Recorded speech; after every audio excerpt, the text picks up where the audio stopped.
Nah ini yang pertama saudara, developing foundations for divine healing. Nah, saudara lihat ini gambar fondasi. Nah, kenapa fondasi itu penting, foundation itu penting? Karena di atas fondasi kita akan membangun. Ya, saudara pasti tahu segala sesuatu harus dibangun di atas something. Ya, karena dulu saya sama istri saya kuliah arsitek, jadi kalau urusan fondasi itu kita tahu bahwa itu sangat penting sekali. Kekuatan bangunan yang di atasnya itu ditentukan oleh fondasi. Dan fondasi itu selalu nomor satu gak kelihatan. Gak kelihatan, selalu di bawah tanah number one. Dan selalu diletakkan pertama kali. Bukan belakangan, bukan di tengah-tengah. Jadi sebelum kita bisa membangun apapun juga kita harus punya fondasi yang kuat. Dan tentunya di atas segala sesuatu di dalam hidup kita, fondasi kita adalah firman Tuhan. Karena kita akan membangun sesuatu di atasnya. Nah, demikian juga untuk topik yang hari ini tentang divine healing atau kesembuhan ilahi. Kita harus punya foundation karena ini akan seri ini mungkin akan cukup panjang dan saudara nanti akan tahu ini baru pertama ya. Saudara akan tahu mengapa kita harus mempelajari tentang yang satu ini, divine healing. Ya, kita harus lay some foundation dulu, fondasi yang kuat. Ya, kalau fondasinya tidak kuat, maka pada saat kita membangun sesuatu ada kemungkinan yang kita bangun itu akan collapse. Ya, minggu lalu saudara kalau ada di sini saya bawa contoh bahwa seringkali kita sudah membangun satu fondasi dan pada saat kita akan menaruh sesuatu di atasnya kita tidak tahu apakah itu kuat atau tidak. Ya, waktu itu gambarnya menara air, kita bikin menara air, fondasi sudah dibangun, tiangnya sudah dibangun. Satu-satunya cara untuk mengetahui bahwa itu struktur kuat atau tidak adalah menaruhkan beban di atasnya. Nah demikian pula secara rohani pada saat kita membangun satu fondasi, ya, kita tentunya berharap fondasi ini kuat pada saat kita berjalan lebih jauh. Tapi seringkali kita tidak tahu sebelum kita mencapai satu titik, dalam arti sebelum beban itu ditaruhkan di atasnya, maka seringkali kita tidak tahu kita punya fondasi kuat apa tidak. Kalau saat ini, hari ini, detik ini saudara ditanya fondasi saudara apa di dalam firman Tuhan, mungkin kita jawabannya akan beda-beda. Saya kasih contoh begini. Ada berapa ayat yang saudara hafal? Tanpa buka digital Bible. Ada berapa yang kita ingat? Itu fondasi saudara. Fondasi itu yang sudah ditaruh dan kita tahu itu akan ada di situ selamanya. Selama bahkan bangunan di atasnya katakanlah runtuh sekalipun fondasinya tetap ada di situ. Jadi ini menggambarkan betapa pentingnya kita masuk ke satu pengajaran, apapun itu, kita harus punya fondasi yang kuat. Nah, terutama yang ini, satu, tentang divine healing. Nah, jadi hari ini kita akan masuk fondasi. Tentu ini tidak bisa selesai dalam satu session. Nanti kalau hari ini nggak selesai, tentunya saya akan lanjutkan di minggu berikutnya. Ya, karena foundation sendiri bisa beberapa session. Ya, oke. Nah, pada saat kita masuk ke dalam pengajaran tentang divine healing, ya. Sejujurnya ini bukan option. Option itu gini, yang namanya option itu adalah kita boleh ambil, boleh enggak. Kita boleh lakukan, boleh enggak, itu option. Ya, nanti saudara akan tahu kenapa ini bukan option, tapi kita harus paham, benar. Nah pada saat kita mempelajari tentang yang namanya topik divine healing atau kesembuhan ilahi, itu akan ada ini saudara. Akan ada pertentangan di dalam diri kita. Dan ini tidak satu malam hilang selesai, tidak. Pertentangan ini bahkan bisa ada terus, sehari, 2 hari, sebulan, 2 bulan, terus bertahun-tahun bisa jadi ada terus. Dan bisa muncul at any time, tiba-tiba muncul pertentangan di dalam diri kita. Ya, apa itu pertentangannya? Ini saudara, pertentangannya. Ya. Nah, ini persiapan karena kita akan masuk ke sesuatu. Kita akan selalu diperhadapkan dengan 2 hal ini yang bertentangan. Antara iman dan realita, faith and reality. Orang dunia akan menyebutnya sebagai fakta. Antara fakta dan iman. Iman tentunya kita tahu ya, iman adalah sesuatu yang timbul dari pendengaran akan firman. Ya, hanya dari situ toh, nggak ada cara lain dapatkan iman. Tapi di sisi lain begitu kita berjalan, kita diperhadapkan dengan hal-hal yang kita lihat, yang kita dengar, yang kita rasakan, both we see, hear, taste, smell, and feel. Kita akan dibenturkan dengan ini, saudara. Realita atau dunia bilang fakta. Tapi kita harus tahu, this is spiritual, faith is spiritual, karena itu di dalam. Tapi ini natural. Realita itu natural, maka disebut realita, maka disebut fakta. Ya. Yang ini selalu berdasarkan dengan what we see, hear, taste, smell, and feel. Kebanyakan apa yang kita lihat dan kita dengar itu membentuk ini. Tapi ini berdasarkan firman Tuhan. Ya. Kenapa ini bertentangan? Ya. Dan kenapa lebih cenderung kita condong kemari bukan ke iman? Ya. Kenapa? Karena kita Senin, Selasa, Rabu, Kamis, Jumat sampai Sabtu kadangkala kita berkoneksi, berhubungan, berrelationship dengan dunia yang 99,9% mereka driven by reality. Ya. Tapi mungkin cuma hari Minggu kita bersinggungan dengan ini. Makanya terjadi pertentangan. Tapi nanti kita akan belajar lebih jauh. Tapi ini saya sampaikan dulu kepada saudara sehingga pada saat ini terjadi. When it happens, bukan if. When it happens. Sekarang ini akan terjadi. Ini akan terjadi. Seberapapun hebatnya kita, pasti akan ada ini. Pada saat kita diperhadapkan, nih kenyataannya kayak gini. Maka kita akan punya pilihan. Oke, saya akan berada di sisi ini, apa akan ada di sini. Kita nggak bisa setengah-setengah saudara. Separuh kita percaya dengan kenyataan, separuh percaya dengan iman. Tidak bisa. Dan jangan lupa, kita di sini berada di ruangan ini, kita adalah orang-orang percaya. Saudara lahir baru, di dalam saudara ada Holy Spirit, itulah alasan mengapa kita bisa berdiri di sini.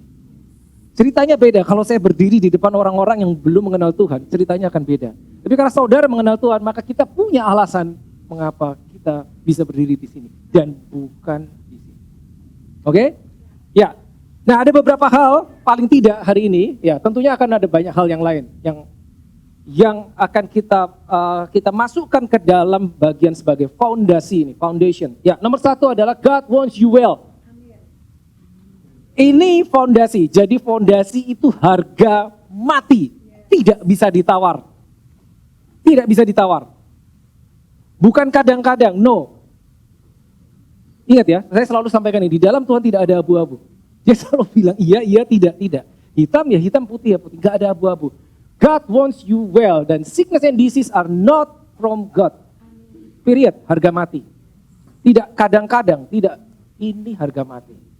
Bahkan saya percaya di titik ini pun, right here, right now, at this moment, mungkin beberapa dari kita sudah ada yang berpikir, apa iya, bukankah begini, wah ini langsung cepat sekali. Kita merespon dengan pikiran kita cepat sekali terhadap satu statement. Tapi kenapa kita tahu ini penting sekali? Karena kalau kita masih ragu di poin nomor satu ini, ya susah nanti kita akan maju terus. Ya, nanti kita akan bahas satu persatu. Ya, hopefully waktunya cukup. Yang kedua, yang ini saudara. Sickness, ya, is of the devil. Yet not all sickness are demonic. Sakit penyakit itu berasal dari musuh si jahat. Tapi bukan berarti setiap penyakit itu demonic. Ngerti ya, demonik itu maksudnya disebabkan oleh roh jahat. Bukan. Tapi dia berada di satu sisi dengan roh jahat. Nanti kita akan bahas satu persatu. Ini run through dulu. Nomor 3, God has healed us just as God has saved us. Tuhan telah menyelamatkan kita, maka kita menjadi orang percaya lahir baru. Demikian juga Tuhan telah, bukan akan. Nah ini mentalitas New Covenant. Mentalitas perjanjian baru adalah telah. Finished, it is done, it's a done deal, bukan akan. Nanti kita akan bahas satu persatu, ya. Jadi run through dulu. Nomor 5 lompat. Nomor 4. Oke, gak apa-apa. Nomor 4. Oke, sebagai seorang yang lahir baru, kita memiliki DNA Kristus. Ya, beberapa saudara mungkin masih ingat DNA apa itu? Kenapa kita dibilang kita memiliki DNA Kristus? Ya. Nah berikutnya, ini harusnya nomor 5. Nah kita memiliki yang namanya immune system yang berbagai level, multiple immune system. Oke, secara cepat karena waktunya tidak banyak. Nomor 1, yang statement pertama, God wants you well and all sickness and disease are not from God. Oke, dari mana kita tahu? Nomor 1 ini saudara. Begini, kalau saudara buka Alkitab saudara, Matius, Markus, Lukas, Yohanes. Matius, Markus, Lukas, Yohanes. 4 Injil itu bercerita tentang Yesus dan pelayanan Yesus. Kalau kita baca, kebanyakan yang paling banyak pelayanan Yesus itu adalah menyembuhkan orang sakit. Betul kan? Menyembuhkan orang sakit, mengusir setan. Maka pada saat dia mengutus muridnya, dia bilang demikian. Heal the sick, cleanse the lepers, raise the dead, cast out demons.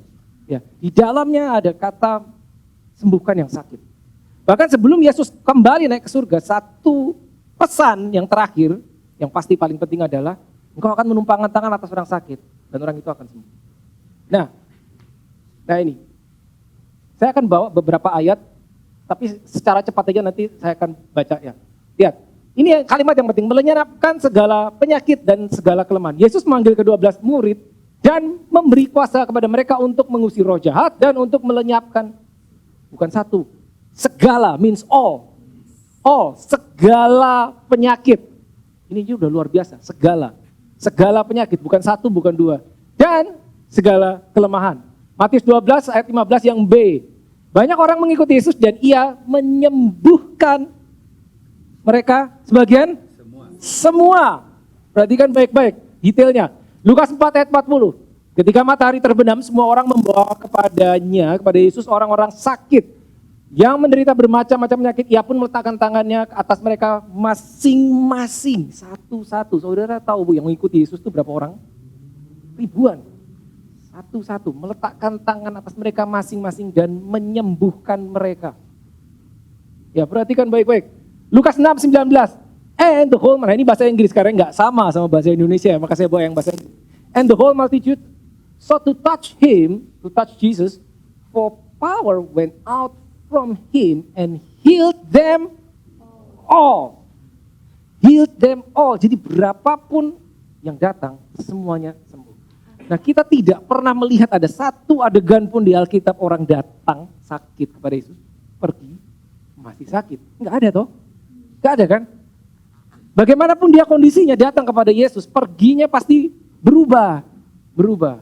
Ya, lihat, healed them all. Dengan kata lain apa? Kalau dia kedatangan 5 orang, 5-5-nya disembuhkan, enggak? 4 orang aja, kamu besok datang lagi. Enggak pernah ada gitu kan? Enggak pernah ada gitu cerita di Alkitab, selalu begitu. Nah, kenapa ini menjadi fondasi buat kita? God wants you well. Karena begini, suatu saat saudara mungkin ingat, Yesus pernah berkata di depan orang-orang Farisi, di depan orang banyak. Dia berkata begini, yang aku lakukan adalah pekerjaan Bapakku. I work the work of the Father. Ya, saya hanya melakukan pekerjaan Bapa. The work of the Father. Ingat, bukan the job of the Father. It's different. Nah, tapi itu nanti. Itu saya nggak akan jelaskan itu. What is the difference between the job and the work of the Father? Itu Yesus bilang begitu. Berarti segala sesuatu yang dia lakukan adalah kehendak Bapa. Dia tidak sedikit pun menyimpang dari kehendak Bapa.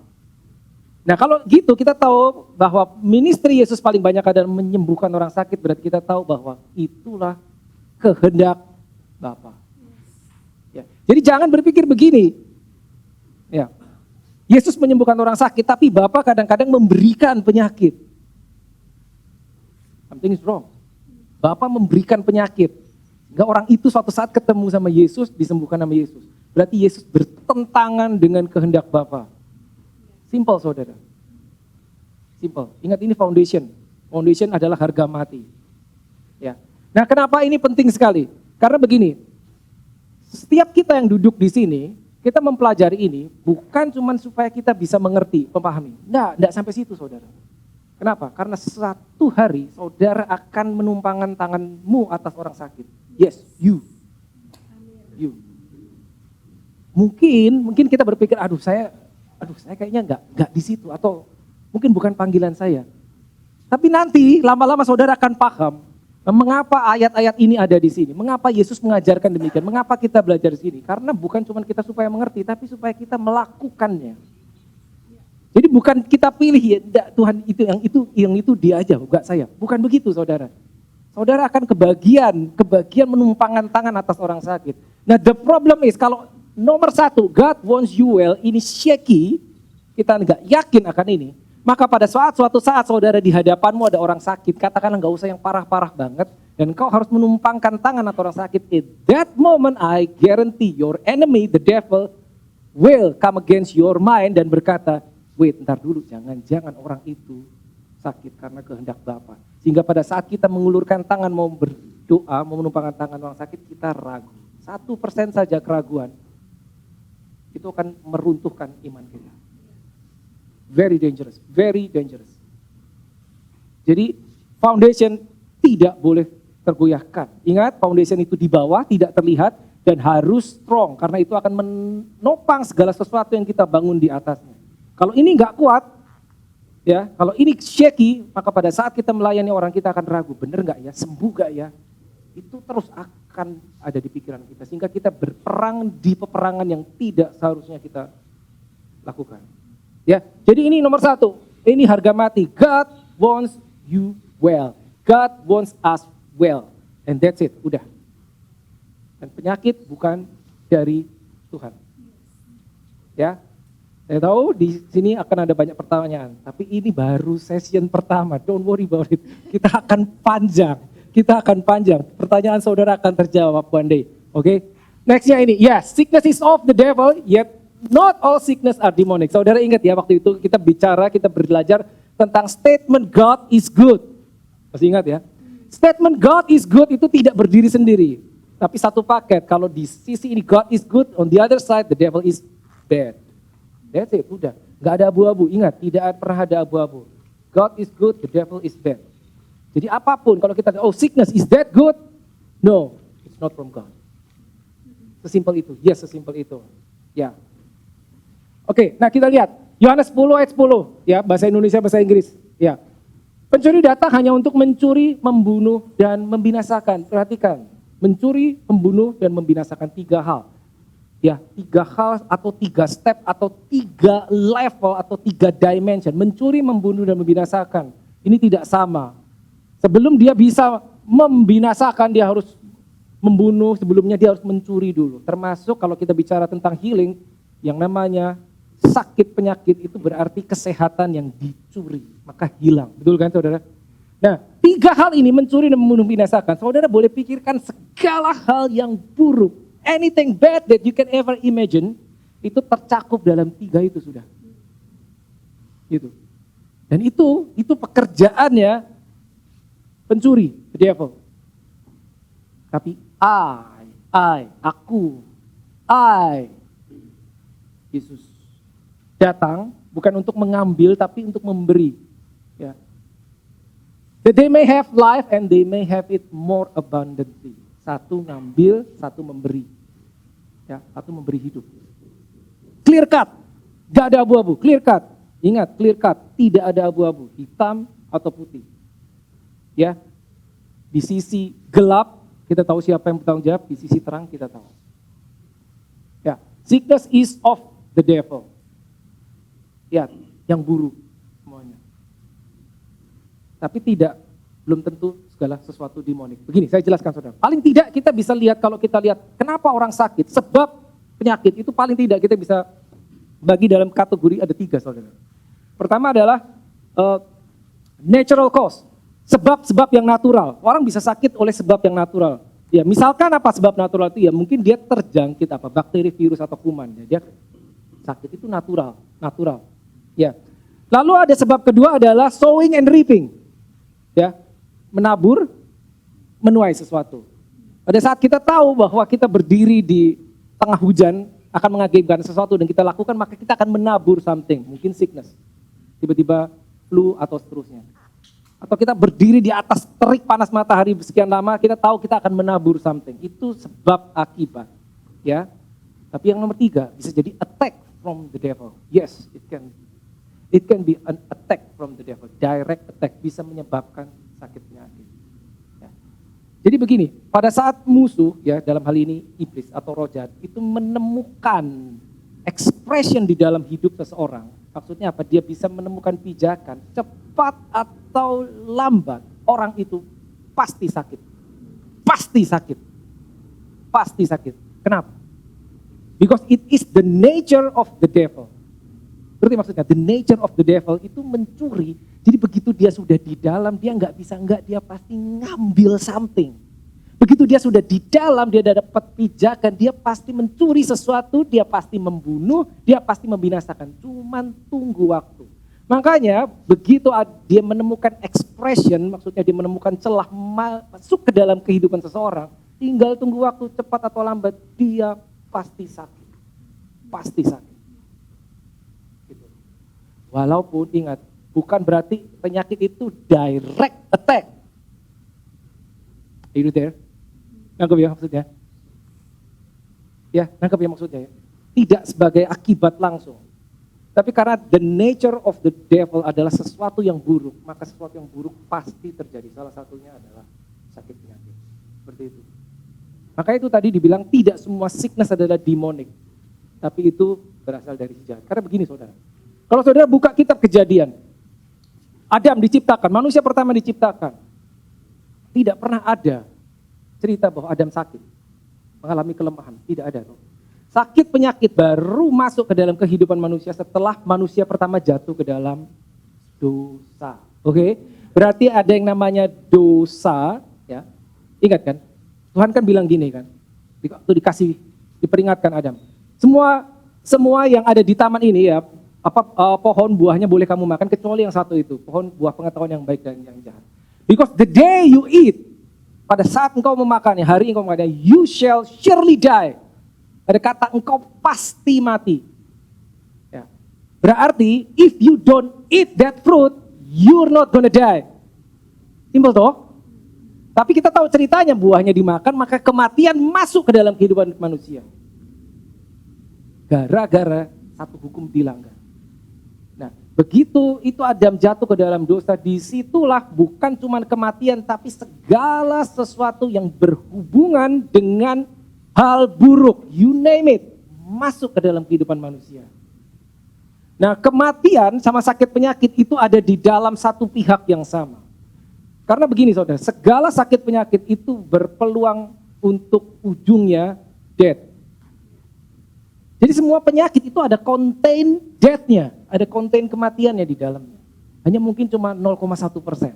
Sehingga kita mengatakannya sebagai, oh ini tidak berbahaya, tidak membahayakan jiwa.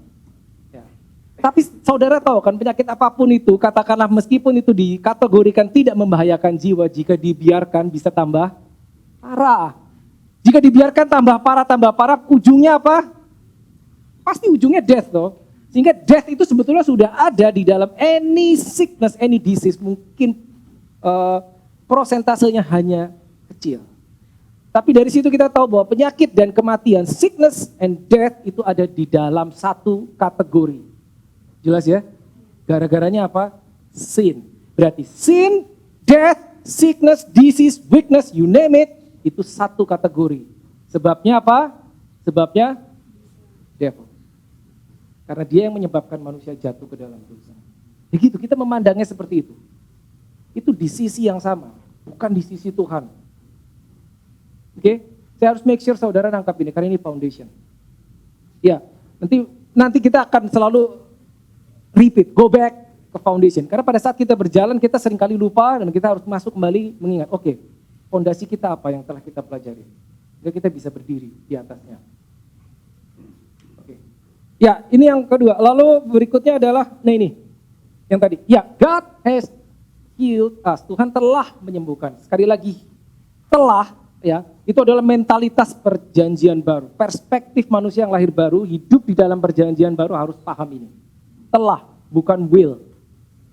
It's all over your Bible. Saudara akan menemukan ayat demi ayat yang berkata engkau telah, Tuhan telah, dan seterusnya. Saya ambil beberapa saja. Ini yang paling populer. 1 Peter 2:24. Ya, ini diambil, adalah kutipan dari Yesaya pasal 53 ayat 4 dan 5. Nah, ia sendiri telah memikul kita. Kalau saudara buka di versi Yesaya dikatakan penyakit kitalah yang ditanggungnya. Seperti itu. Berarti telah. Bukan akan ya. Telah memikul dosa kita di dalam tubuhnya di kayu salib. Supaya kita yang telah mati terhadap dosa hidup untuk kebenaran. Oleh bilur-bilurnya kamu telah sembuh. Bukan akan sembuh. Telah sembuh. Jadi, udah toh? Udah. Nah pertanyaannya, kenapa kok orang masih banyak yang sakit? Katanya telah. Inilah yang dibilang pertentangan. Realita dan iman. Apakah firman Tuhannya keliru pada saat kita menemukan atau melihat sesuatu yang tidak seperti tertulis? Oke, pelan-pelan. Ini kan bilang telah sembuh toh. Nah begitu kita ketemu ada orang sakit, apa kita bilang, oh firmannya salah? Firmannya bilang telah, kok saya masih menemukan orang sakit? Pertanyaannya, firmannya salah enggak? Tidak. Karena firman 100% benar. Tapi somewhere along the way ada satu ingredients yang tidak masuk ke dalam equation, tidak masuk ke dalam hitungan, sehingga menyebabkan resultnya berbeda. Itu yang terjadi. Tapi firman tidak pernah salah. Tidak pernah salah. Ingat ya, fondasi itu harga mati. Tidak pernah salah. Kamu telah sembuh. Telah. Jadi begini saudara, begitu kita lahir baru, ini menjadi milik kita. Kita lahir baru, saudara punya Roh Kudus di dalam saudara, saudara telah sembuh. Jadi, now watch this, this is profound statement. Bagi orang lahir baru, we don't need divine healing. Let me say this one more time. Kita lahir baru, we don't need divine healing. Yang kita butuhkan adalah divine health. Beda ya? Beda. Oh nggak beda ya? Kenapa? Karena kita sudah sembuh. Jadi yang kita perlu adalah bagaimana kehidupan kita, iman kita menyebabkan kita bisa mengakses apa yang sudah disediakan bagi kita. Saya sebetulnya sudah ngulang-ngulang ini berkali-kali bahwa pada saat Tuhan memberikan sesuatu bagi kita by His grace, through faith aksesnya, remember, bukan berarti otomatis kita langsung menerima. No. Telah diberikan, telah. Otomatis kita terima enggak? Tidak, karena harus diakses through faith. Makanya by grace given, access through faith. Gitu. Tapi jika kita tidak beroperasi through faith, maka apa yang sudah diberikan termasuk healing, bisa jadi tidak kita terima. Itu dia. Nangkap ya saudara ya? Makanya dari awal tadi kita lihat dulu bahwa akan ada pertentangan antara faith dan reality. Oke, Markus 16 ayat 18. Ayat ini dikatakan Yesus pada saat dia sudah mau kembali ke surga, sudah mau terangkat. Jadi this is very important. Markus 16 ayat 18. Ini saya bawa dua versi karena tidak persis sama bahasa Indonesia dan bahasa Inggris. Coba kita lihat dulu yang bahasa Indonesia. Lihat. Mereka akan memegang ular, mereka ini orang percaya, ya ini ditujukan bagi orang-orang percaya. Mereka akan memegang ular dan sekalipun mereka minum racun maut, mereka tidak akan mendapat celaka. Mereka akan meletakkan tangannya atas orang sakit. Maka tadi saya bilang saudara akan, you will. Ya, kalau saudara orang percaya, saudara akan. Masalah saudara mau apa enggak, it's up to you. Tapi ini udah ditulis begini loh. Mereka akan meletakkan tangan orang sakit dan orang itu akan sembuh. Ya, lihat yang bahasa Inggris. Bedanya apa? They will take up serpents and if they drink anything deadly, it will by no means hurt them. They will lay hands on the sick and they will recover. Tidak dikatakan they will be healed. Halo? Lihat. Kenapa tidak ditulis they will be healed? Because you are healed. Recover. Segala sesuatu yang berawalan re itu adalah mengandung arti mengembalikan sesuatu to the original state. Restore. Menaruh kembali ke tempatnya. Redeem. Ya, re. Ya, awalan re. Ya. To bring back everything to its original state. Recover. Maka dikatakan they will recover. Maka sebetulnya yang lebih tepat translation adalah orang itu akan pulih. Ya. Detail tapi it's in your Bible. Oke. Nah, ini dia. Efesus 1 ayat 3 sering kali kita lihat. Ya. Terpujilah Allah dan Bapa Tuhan kita Yesus Kristus yang dalam Kristus telah mengaruniakan kepada kita berapa banyak? Segala berkat rohani di dalam surga. Ya, ini has blessed us every spiritual blessing. Ya, tapi saudara ingat, segala berkat rohani, bukan berkat jasmani. Oleh karena itu, untuk mengakses yang spiritual, we need something spiritual. Toolsnya harus spiritual. Makanya perlu apa? Faith. Faith. Segala sesuatu has been given to us by grace. And then access by faith. Itu dia. Ya, saya harus cepat karena masih ada beberapa poin. Ya, nah ini dia. As a newborn believers, as newborn believers, our DNA is of Christ.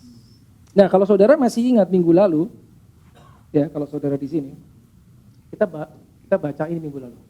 1 Yohanes 4 ayat 4, lihat. You are of God, bukan you are from God. Ya, ingat ya bedanya. Kalau saudara di sini minggu lalu harusnya saudara masih ingat. You are of God, bukan cuman you are from God. Kalau from itu cuman diberikan dari, diberikan oleh. Tapi kalau you are of God, itu adalah engkau terbuat dari. Nah ini terjemahan yang gampang. Misalkan gini ya. Nah ini jam. Kalau saya bilang, my watch is of gold. My watch is of gold. Ini misalnya. Ini Gak, ini cuma ilustrasi. My watch is of gold. Bukan berarti ini miliknya gold. Ini tetap punya saya, tapi ini terbuat dari, mengandung arti gitu kan, saudara. Anggap ya. You are of God, jadi komponen di dalam diri saudara untuk membentuk saudara, membentuk DNA saudara, melahirkan saudara sebagai orang yang lahir baru adalah God. Makanya di Kejadian 1, ya saudara lihat ya, ada ayat yang mari kita membuat manusia serupa dan segambar. Itu DNA, serupa dan segambar.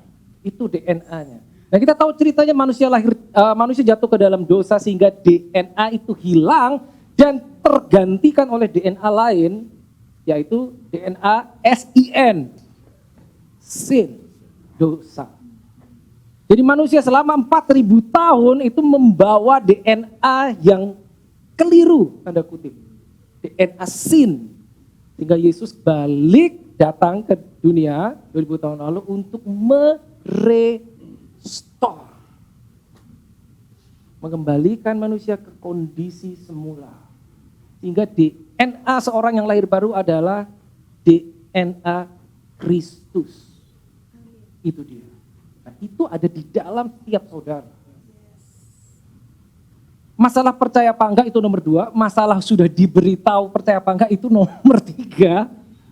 Masalah udah diberitahu, udah percaya tapi lupa itu nomor sekian.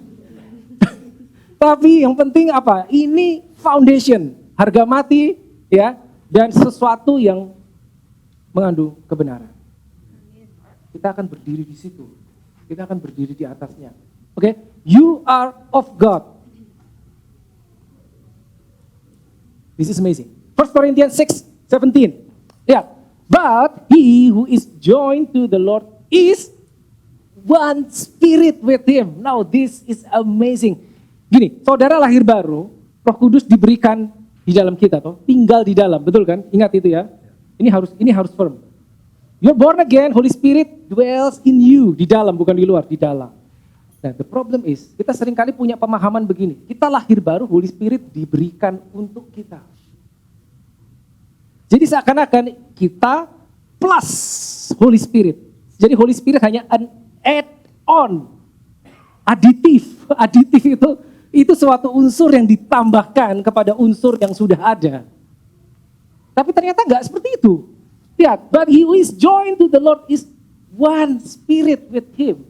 Jadi kita punya roh, begitu kita lahir baru, Roh Kudus di dalam kita ini menyatu. Menyatu means what? Oneness, jadi satu, makanya dibilang one spirit. Jadi bukan tambahan, Holy Spirit bukan tambahan. Jadi sebetulnya kalau kita memahami ini, begitu kita lahir baru, kita nggak bisa dipisahkan sama Holy Spirit, nggak bisa. Karena become one spirit with him. Jadi satu. Dipisahin, nggak bisa. Jadi sebetulnya kita tidak perlu lagi berdoa, Tuhan jangan biarkan rohmu pergi daripada gue. Nggak bisa lagi, udah nggak bisa pergi, sudah jadi satu. Understanding, sudah jadi satu, ingat itu saudara. Bukan okay, I'm here and the Holy Spirit here, no. One, become one. Very strong statement, jadi satu.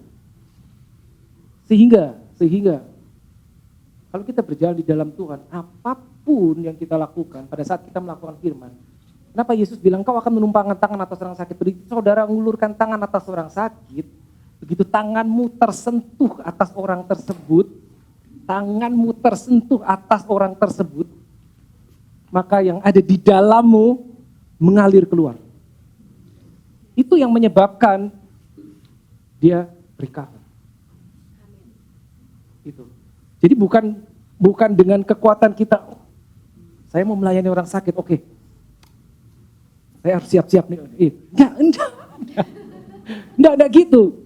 Lihat, kita sudah jadi satu, jadi yang di dalam itu akan mengalir keluar sendiri. John 7:38. Barang siapa percaya kepadaku seperti yang firman Tuhan katakan, ini Yesus yang ngomong. John 7:38. Dari dalam dirinya akan mengalir apa?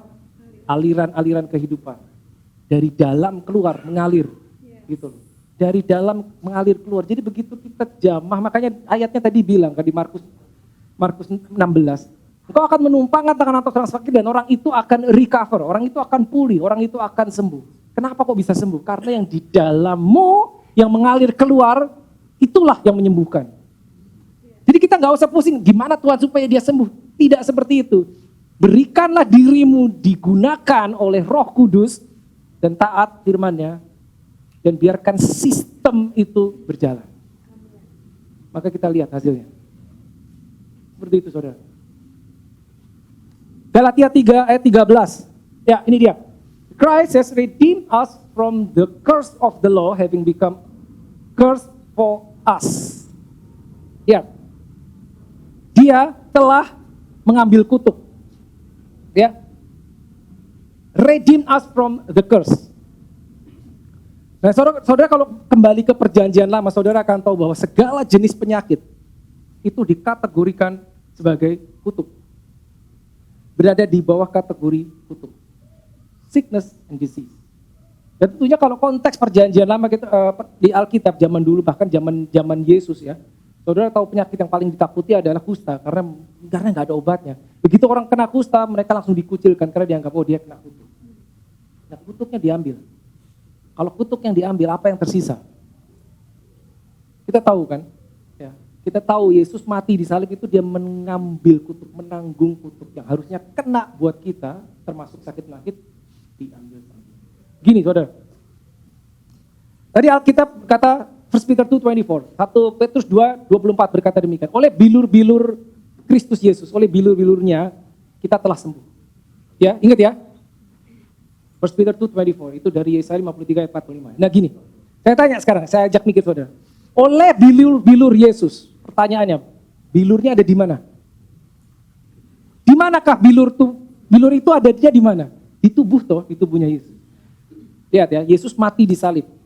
Oleh bilur itu stripes ya, luka di dalam tubuhnya. Kapan dia menderita luka? Sebelum naik salib apa sesudah disalib? Apa di atas salib dia menderita luka? Ya, sebelum toh? Sebelum. Pada saat apa? Pada saat dicambuk toh. Itulah bilur-bilur terjadi sebelum toh. Jadi seandainya begini, gini, kematian Yesus disalib ya, darahnya kan tercurah, ya, sebelum dia naik salib tuh darahnya sudah tercurah. Dia mati di salib, kematian itulah yang menjadi pembayaran atas dosa. Ini 2-3 minggu lalu harusnya saudara sudah tahu. Seandainya, katakanlah skenarionya begini, dia habis dicambuk, udah menderita, berdarah, bilur-bilurnya sudah ada tuh, udah dicambuk. Habis itu dia nggak jadi disalib. Katakanlah begitu. Dia nggak jadi disalib. Misalnya seperti itu. Ini skenario. Jika dia tidak jadi naik salib, maka curse, kutuk tetap ada. Tapi kesembuhan tetap bisa kita terima. Kenapa? Lihat. Christ has redeemed us from the curse of the law, having become curse for us. Karena Alkitab berkata, curse is everyone who hangs on a tree. Terkutuklah orang yang tergantung di atas pohon. Jadi dia menanggung sakit penyakit kita itu sebelum dia mati di salib, itu udah ditanggung. Tapi tetap dia harus mati untuk menyelesaikan semua proses salvation, proses redemption. Seperti itu. This is foundation. Jadi pada saat kita tahu, kita ingat oleh bilur-bilur Yesus kita sembuh, itu selesai. Jadi pada saat saudara bisa mengaku dirimu adalah orang lahir baru itu tidak akan terjadi jika Kristus Yesus tidak mati, oke? Jadi dia udah mati itu, dia udah melewati bilur dulu, baru dia mati, bener kan? Jadi kalau saudara bisa percaya engkau lahir baru, itu sebetulnya satu paket, kita bisa percaya bahwa engkau telah sembuh. Meskipun pada kenyataannya banyak yang nggak tahu. Tapi ternyata demikian. Jadi paket keselamatan bukan kita hanya dibebaskan dari dosa, tapi dari segala kutuk, termasuk sakitnya. Ya, ini session 1 saudara, tenang aja. Oke, nah ini dia. Oke ya. Ya ini dia, ini yang terakhir. Oke, karena waktunya nggak banyak. We have multiple immune system, maksudnya gini. Nah, oke gini. Amsal 23 ayat 7 yang bagian A. Sebab seperti, nah ini nggak sama bahasa Inggrisnya. Lihat ya. Sebab seperti orang yang membuat perhitungan dalam dirinya sendiri, demikianlah ia. Bahasa Inggrisnya, lihat. For as he thinks in his heart, so is he. Menariknya begini. For as he thinks, harusnya berpikir di mana? Di sini toh. Nah tapi ini berpikir in his heart. As he thinks in his, harusnya di sini toh. Berpikir, mindset, pikiran. Tapi Alkitab berkata, for as he thinks in his heart, so is he. Sayang bahasa Indonesianya tidak akurat. Seperti apa yang dipikirkan orang di dalam, bukan di dalam pikirannya, bukan di dalam kepalanya, tapi di dalam hatinya. Demikianlah dia. Maksudnya begini saudara, apa yang kau pikirkan di dalam, not here, but here, di dalam hatimu, cepat atau lambat, itu akan menentukan kondisimu. Apa hubungannya dengan multiple immune system? Begini saudara. Saudara tahu bahwa, saudara sudah tahu ya, kita belajar tentang roh, jiwa, dan tubuh. Yang paling dalam adalah roh, lalu habis roh kita memiliki jiwa, lalu yang paling luar tubuh. Mostly penyakit terjadi di paling luar toh, yang paling sering kan. Ya, sakit fisik, apapun itu yang terlihat sakit fisik. Tapi seringkali bisa terjadi begini. Ya. Orang tidak terjangkit penyakit, tidak. Tapi dia mengalami stres, depresi untuk waktu yang panjang. Stres dan depression itu adanya terjadi di mana? Di jiwa. Maka cepat atau lambat, tekanan yang dialami jiwa itu akan termanifestasi di tubuh. Sehingga dia akan mengalami sakit jasmani. Terlihat akhirnya di luar sakit jasmani. Tapi drive-nya, sumbernya gara-gara sesuatu yang terjadi di dalam bagian dirinya yang lebih dalam, di dalam jiwanya. Jika apa yang dialami jiwa seseorang bisa mengakibatkan orang itu sakit fisik. Jelas ya? Tapi jangan lupa yang paling dalam. Nah ini hal yang negatif tuh, apa yang terjadi tekanan dialami jiwa akan mengakibatkan sakit fisik. Tapi kebalikannya pun benar. Kalau kita ingin punya immune system yang bagus, kita bukan cuma pergi ke gym, lari, lalu latihan kardio, enggak, supaya sehat, badannya bugar. Itu cuma luarnya. Bagaimana dengan dalamnya? Ya, kita melatih fisik kita supaya kita punya immune system supaya nggak gampang sakit, betul kan? Latihan mungkin melakukan sport atau lari, jogging dan seterusnya. Banyak orang melakukan itu. Berharap supaya apa?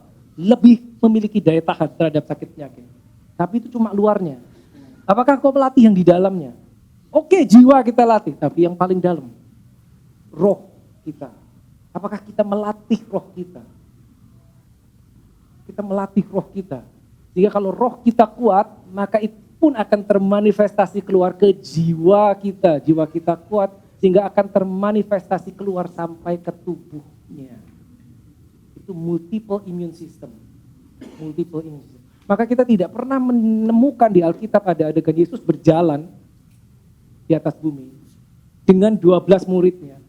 In any condition you name it, musim apapun juga, zaman dulu ya, tidak pernah tercatat di Alkitab Yesus sakit. Gak usah Yesus, muridnya 12 orang. Pernahkah ada satu adegan di mana satu aja masuk angin? Gak ada toh. 12-12-nya gak ada. Pernah kepikir itu enggak? Pernah kepikir itu enggak? Karena dari dalam, bukan dari luar. Harsh condition. Dari dalam, dari dalam, dari dalam. Jadi kalau kita mau luarnya, ingat ya, kita butuh apa tadi? Divine health, bukan divine healing sebetulnya. Tapi jika di antara kita ada yang mengalami sakit, tanda kutip, misalkan orang tersebut sakit ya, jangan merasa saudara terkondem, tertuduh. You need healing, that's fine, gak apa-apa. Kita layani kesembuhan. Tapi targetnya kitalah yang menjadi alat di tangan Tuhan untuk menyalurkan healing. Begitu. Tapi pertama kita harus percaya dulu, kita harus punya firm foundation dulu. Bahwa ini bisa. Nah ini penting sekali karena kita creating, ya worship boleh kembali, kita creating environment of healing. Environment of healing itu begini saudara.